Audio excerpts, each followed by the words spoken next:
ایران اور امریکہ کے درمیان کشیدگی ایک بار پھر شدت اختیار کر گئی ہے۔ ایران کی پاسداران انقلاب یعنی IRGC نے دعویٰ کیا ہے کہ اس نے بحرین اور جارڈن میں یعنی اردن میں امریکی فوجی اہداف پر میزائل اور ڈرون حملے کیے ہیں۔ دوسری جانب امریکی حکام اب تک ان دعووں پر تفصیلی رد عمل نہیں دے سکے ہیں، جبکہ خطے میں مزید کشیدگی کے خدشات بڑھ گئے ہیں۔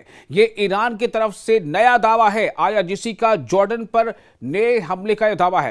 IRGC کے مطابق بحرین میں امریکی 5th فلیٹ کے ہیڈ کوارٹر سمیت کئی فوجی تنصیبات کو، کئی ملٹری انسٹالیشنز کو نشانہ بنایا گیا ہے، جو تمام کے تمام امریکہ سے جڑے ہیں۔ ایرانی دعوے کے مطابق حملوں میں اسلحہ گودام، سیٹلائٹ کمیونیکیشن سینٹر، فوجیوں کے رہائش گاہیں، جی ہاں فوجیوں کی رہائش گاہیں، یہ کافی اہم ہے، اور ساتھ ہی ریڈار سسٹم شامل تھے۔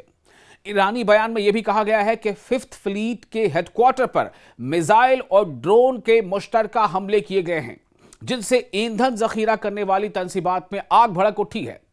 ایران نے پیٹریاٹ ریڈار، فضائی نگرانی کے نظام اور ابتدائی انتباہی ریڈار کو بھی نشانہ بنانے کا دعویٰ کیا ہے۔ ادھر بحرین میں فضائی خطرے کے سائرن بھی بجائے گئے تھے۔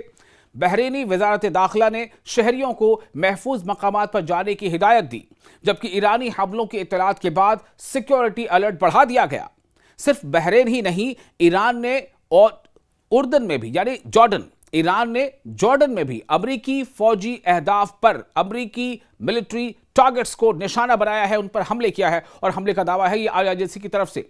IRGC یعنی اسلامک ریولیوشنری گارڈ کارپس کا کہنا ہے کہ ایک اہم امریکی ایئر بیس اور وہاں موجود فوجی تنصیبات کو بیلسٹک میزائلوں سے نشانہ بنایا گیا۔ تاہم جارڈن کی فوج کا کہنا ہے کہ اس نے ایرانی حدود سے آنے والے کئی میزائل اپنی فضائی حدود میں داخل ہونے کے بعد مار گرائے۔ کئی میزائل، سارے میزائل نہیں، یہ جیسا کہ دعویٰ ہے اس کی بات اس حساب سے میں کہہ رہا ہوں آپ سے۔ جارڈنی حکام کے مطابق، جارڈن یعنی اردنی حکام کے مطابق ملک کی سلامتی اور فضائی حدود کے تحفظ کے لیے تمام ضروری اقدامات کیے جا رہے ہیں۔ ایران کا موقف ہے، ایران کا یہ اسٹینڈ ہے کہ یہ حملے امریکی کارروائیوں کے جواب میں کیے گئے۔ گزشتہ چند دنوں میں امریکہ نے ایران میں متعدد فوجی اہداف پر حملے کیے، یعنی فوجی ٹارگٹس کو نشانہ بنایا امریکہ نے ایران میں، اور کہا کہ یہ کارروائیاں اسٹریٹ آف ہرمز میں جہاز رانی کے تحفظ کے لیے یعنی نیویگیشن کی سیفٹی کے لیے کی جا رہی ہیں۔ دوسری جانب واشنگٹن مسلسل یہ موقف دہرا رہا ہے کہ ریجن میں اب موجود امریکی افواج اپنے اتحادیوں اور بین الاقوامی بحری راستوں کے تحفظ کے لیے تعینات ہیں۔ اس سے پہلے بھی ایران کی جانب سے امریکی اڈوں پر حملوں کے دعوے کیے گئے تھے، جن میں سے بعض کو امریکی سینٹرل کمانڈ نے مسترد کر دیا تھا۔ تجزیہ کاروں کے مطابق بحرین، اردن، کویت اور خلیجی خطے میں امریکی فوجی تنصیبات پر بڑھتے حملے خطے کو یعنی پورے ریجن کو وسیع جنگ کی طرف دھکیل سکتے ہیں، یعنی یہ جنگ اور زیادہ وسیع ہو سکتی ہے، طویل ہو سکتی ہے، اس کا دائرہ اور پھیل سکتا ہے۔